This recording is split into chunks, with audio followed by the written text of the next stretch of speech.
오늘도 시간과 장소와 마음을 구별해서 하나님 앞에 예배하시는 우리 모든 성도님들의 삶의 자리 가운데 하나님의 은혜와 평강의 복이 함께 하시기를 주님의 이름으로 간절히 축복합니다. 오늘 예레미야서 20장 7절에서 18절의 본문으로 고난받는 선지자 예레미야라는 제목으로 하나님의 은혜의 말씀을 나누도록 하겠습니다.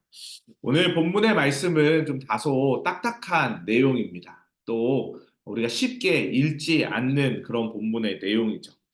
오늘 우리가 선지자 예레미야에 대한 말씀을 읽었는데 오늘 말씀을 읽으면서 하나님의 부르심을 받은 선지자 예레미야가 떻게 보면 우리가 결과적으로 보면 하나님의 말씀에 순종했죠. 그리고 충성을 다해서 복음을 전했습니다. 그리고 이스라엘 백성들에게 회개의 각성 운동을 촉구했죠. 그런데 그럼에도 불구하고 오늘 예레미야의 상황은 좋지 않습니다. 활동하는 내내 예레미야서를 쭉 읽다 보면 적대자들이 등장을 합니다. 그리고 그 적대자들에게 핍박을 당하는 모습들을 많이 볼 수 있습니다. 그리고 심지어 죽을 고비들도 넘기게 됩니다.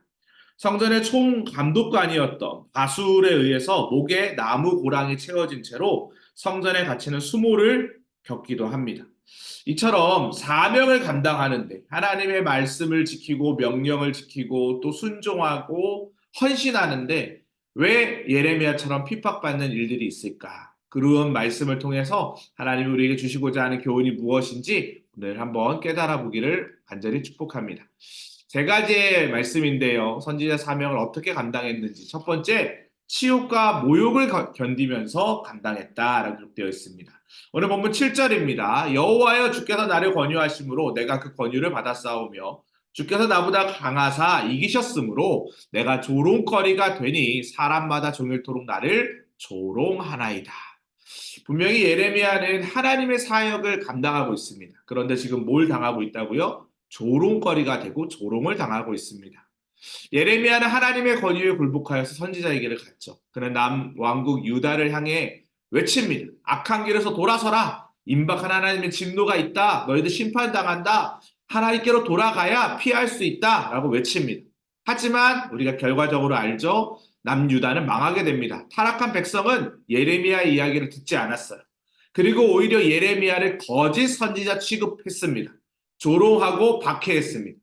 고초를 겪은 예레미야는 다시는 여호와 이름으로 말하지 아니하리라라고 오늘 말씀해 보니까 결심을 하기까지 합니다.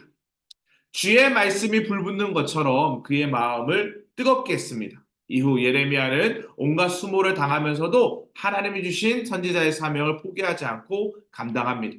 분명히 안 하려고 했지만 우리가 하나님의 말씀을 따라가고 순종하고 그 길을 걷겠다라고 다짐해서 그 사명을 감당했다라는 것이죠. 제가 최근에도 우리 속자님들과 신방하고 또 이렇게 대신방을 진행하면서 이런 이야기들을 듣습니다. 속장 사명 감당하면서 너무 힘들 일들이 많이 있는 거죠. 속회대회를 하면서 좋은 추억들도 많지만 연락 잘 되지 않는 성도님들에게 용기 내서 연락을 했는데 여전히 반응이 없는 성도님들이 많이 있습니다. 아, 왜 내가 이런 조롱을 당해야 하지? 때로는 왜 이런 답답함을 경험해야 하지? 이런 생각들을 분명히 하게 될 겁니다. 그런데 오늘 예레미야의 말씀을 꼭 기억하시기 바랍니다. 예레미야는 온갖 수모를 당하면서도 하나님이 주신 선지자의 사명, 목자로서의 사명, 속장으로서의 사명, 부속장으로서의 사명을 포기하지 않고 감당했다라는 것입니다. 누가 주어예요? 하나님이 주신 사명입니다. 사람이 준 권위라면, 사람이 준 직책이라면 우리가 내려놓을 수 있겠죠. 하지만 하나님이 우리 사랑하는 성도님들을 지명하여 부르셔서 그 자리에 세워주신 줄 믿습니다. 주님을 위해 당하는 모욕은 성도 여러분 부끄러운 일이 절대 아닙니다. 무시 부끄러운 일이 절대 아닙니다. 우리가 끝까지 한 영혼 양같이 여기는 마음으로 품고 기도해야 될 줄 믿습니다. 오히려 베드로는 그리스도의 이름으로 치욕을 당하는 자에게 복이 있다라고 이야기하고 있죠. 베드로전서 4장 14절의 말씀입니다. 하나님의 이름으로 치욕당하는 자가 복이 있다. 우리는 복받는 인생인 줄 믿습니다. 고난에 굴하지 않고 맡은 사명에 충성할 때 하나님의 갑절의 은혜가 여러분의 삶의 자리 가운데 함께 하기를 주님의 이름으로 간절히 축복합니다. 두 번째로 이기게 하시는 하나님을 찬양하며 감당해야 합니다. 오늘 본문 11절입니다. 그러하오나 여호와는 두려운 용사 같으시며 나와 함께 하심으로 나를 박해하는 자들이 넘어지고 이기지 못할 것이다 라고 되어 있습니다. 고난을 겪은 예레미야는 자신과 함께 하시는 하나님을 의지했습니다. 사람 보면 너무 실망스럽죠. 예레미야가 뭘 잘못했습니까? 회개하라. 천국이 가까이 왔다. 너희들 심판당한다. 빨리 하나님께로 돌아가야 한다. 복음을 전했습니다. 그런데 그를 핍박합니다. 그런데 누구를 의지했다고요? 하나님을 의지할 때 시련을 이겨낼 수 있습니다. 힘센 용사와 같은 하나님이 도우시기에 끝내 박해하는 자들을 모두 무너뜨리고 이길 것이라는 확신을 가질 수 있었죠. 예레미야는 계속되는 핍박의 상황 속에서도 모든 것을 꿰뚫어 보시는 하나님께서 대적자들의 손에서 자신을 구원할 것을 의심치 않았습니다. 하나님은 악을 행하는 자들을 반드시 심판하십니다. 우리가 시편 또 요한계시록 이런 여러 가지 성경 말씀을 통해 이 부분에 대한 이야기는 성경에서 많이 강조하고 있습니다. 환난 중에도 믿음을 지키는 성도를 악의 손아귀에서 하나님은 반드시 구원하십니다. 악인이 잠시 득세한 것 같지만 그 악인의 득세는 금방 끝납니다. 그게 요한계시록의 메시지입니다. 성도의 삶은 영원합니다. 성도는 불의한 사람에 의해 고난을 겪을 때 더욱더 기억해야 될 것이 있습니다. 주님을 사랑하는 마음으로 하나님을 붙들어야 한다는 것입니다. 우리 하나님은 어떠한 상황 가운데서도 구원해 주시는 그런 하나님이십니다. 그러면서 우리는 날마다 하나님 앞에 감사하고 찬송하는 삶을 살아야겠죠.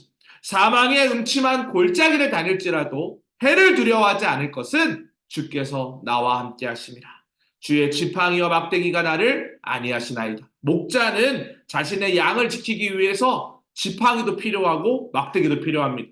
막대기는 사나운 동물들을 무찌르기 위해서, 지팡이는 양들을 인도하기 위해서 필요한 거죠. 우리 하나님이 목자된 마음으로 저와 여러분들을 인도하고 계십니다. 그 하나님 앞에 우리가 늘 감사하며 찬양하는 인생 되시기를 주님의 이름으로 간절히 축복합니다. 마지막 세 번째로 내적 갈등과 절망을 극복하며 감당했다라고 기록되어 있습니다. 오늘 보면 17절입니다. 이는 그가 나를 태에서 죽이지 아니하셨으며 나의 어머니를 내 무덤이 되지 않게 하셨으며 그의 배가 부른 채로 항상 잊지 않게 하신 까닭이로다. 적진자들의 조롱과 핍박이 있었습니다. 몸과 마음이 피폐해졌죠. 그러면서 예레미야는 생각합니다. 차라리 내가 태어나지 않았으면 어땠을까? 자신의 출생을 저주합니다. 마치 욕과 비슷한 상황이죠. 이런 예레미야의 모습은 불신앙에서 나온 것이 아닙니다. 선지자로서의 사명을 감당하면서 겪은 고통이 얼마나 컸는지를 우리는 오늘 본문에서 살펴볼 수 있습니다. 예레미야는 우리가 잘 아는 것처럼 눈물의 선지자입니다. 끝까지 예루살렘의 멸망을 바라보면서 너무나도 슬퍼했습니다. 이렇게 되지 말았어야 되는 예루살렘을 바라보면서 하나님 앞에 섰던 사람이 바로 예레미야입니다. 그렇기 때문에 오늘 본문은 예레미야가 사명을 감당하기 싫어서 자신의 삶을 부정했던 것이 아니라 그가 겪었던 너무나도 큰 고통 때문에 이 부분에 대해서 어떻게 하면 이 부분을 극복할 수 있을까? 그래서 자신의 생일을 저주할 만큼 깊은 좌절 속에 있다는 것을 표현하고 있는 내용입니다. 그런데 그러한 상황 가운데서도 그럼에도 불구하고 여전히 하나님의 주권이 살아있음을 예레미야는 인정하고 있습니다. 뭐라고 고백합니까? 그가 나를 태에서 죽이지 아니하셨으며 나의 어머니를 내 무덤이 되지 않게 하셨다. 즉 무슨 말이에요? 모태에서부터 나를 성별하셨고, 예레미야에서 또 그런 말씀이 나오죠. 우리를 하나님께서 선택하셨다. 죽이지 않으시고 살리셨다. 세상 사람들은 감당하기 힘든 어려움을 만나면 좌절하고 절망합니다. 하지만 성도는 오늘 예레미야의 삶, 정말 죽을 고비고비들을 넘기고 잘못이 없음에도 매를 맞고 멍에를 짊어쓰고 너무나도 힘들죠. 고난의 상황이죠. 그런데 그런 상황 가운데서 어떻게 해야 한다고요? 하나님을 바라봐야 합니다. 잠시의 고난은 장차올 영광과 비교할 수 없음을 기억하며 하나님이 주시는 은혜를 가지고 살아야 될 줄 믿습니다. 그리고 그 상황을 인내하며 이겨낼 수 있게 하시는 하나님을 바라봐야 될 줄 믿습니다. 사랑하는 성도 여러분, 우리가 리더로서, 속장으로서, 부속장으로서 또 회사 안에서 어떤 직책을 맡고 있으면서 때때로 감당하지 못할 시험을 당할 때가 있습니다. 관계 안에서도 마찬가지죠. 그런데 우리가 사순절을 보내면서 분명히 기억해야 할 것은 나는 죽고 예수로 사는 사람입니다. 아무리 큰 고난에 당한다 하더라도 예수님은 죽음으로 우리를 구원하셨습니다. 여러분, 죽을 만큼 힘들다라는 표현을 자주 사용하시죠. 그런데 정말 죽지는 않잖아요. 근데 예수님은 나를 살리시기 위해 실제로 죽으셨습니다. 그 고통보다 우리가 당하고 있는 고통이 크지는 않을 겁니다. 오늘 예레미야는 자신이 지금 엄청난 고난을 당하면서도 그 고난 너머에 계신 하나님을 바라보았습니다. 그리고 인내하며 결국 이겨내었습니다. 사랑하는 성도 여러분, 우리가 여러 가지 사명을 감당하면서 때때로 힘들고 어려운 순간들이 있죠. 저도 마찬가지입니다. 목회하면서 지칠 때가 있고 힘들 때가 분명히 있습니다. 하지만 주님의 십자가 고난만큼 제가 가지고 있는 고난이 크지 않습니다. 주님이 나를 그만큼 사랑하셨습니다. 그 사랑에 우리는 빚진 자입니다. 빚을 졌다면 빚을 갚아야 되는 사명을 또 감당해야 되는 인생을 우리는 살아야 될 줄 믿습니다. 우리가 오늘도 삶의 자리에서 예수님의 받은 그 사랑을 갚아내는, 그래서 절망과 고난의 상황을 이겨내는 신실한 성도들 되시기를 주님의 이름으로 간절히 축복합니다. 우리 함께 기도합시다. 하나님, 사명 감당할 때 겪는 고난과 절망이 있습니다. 믿음으로 이기게 하여 주시옵소서. 또 우리 교회와 속회를 위해, 대신방을 위해서, 생명살림 축제를 위해서, 환우 위해서, 선교사님 위해서 같이 주여 믿습니다 하시고 함께 뜨겁게 기도하도록 하겠습니다. 주여 믿습니다. 사랑과 은혜가 풍성하신 하나님 감사합니다. 주님께서 주시는 은혜 안에서 우리가 참 평안과 위로와 안식을 누립니다.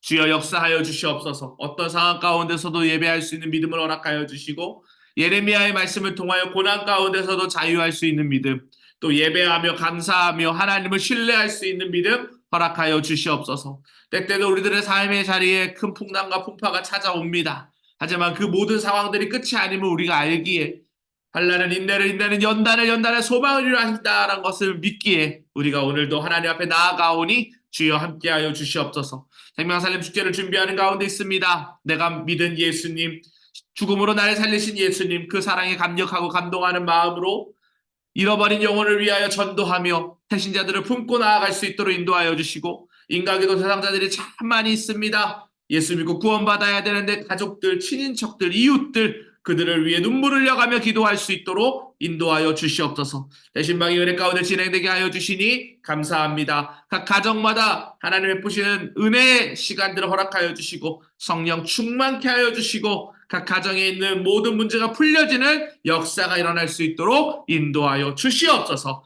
주님께서 그렇게 지켜보아야 줄 믿사오며 예수 그리스도의 이름으로 기도합니다. 아멘. 이와 같은 은혜가 모든 성도님들의 삶의 자리 가운데 함께 하시기를 주님의 이름으로 간절히 축복합니다.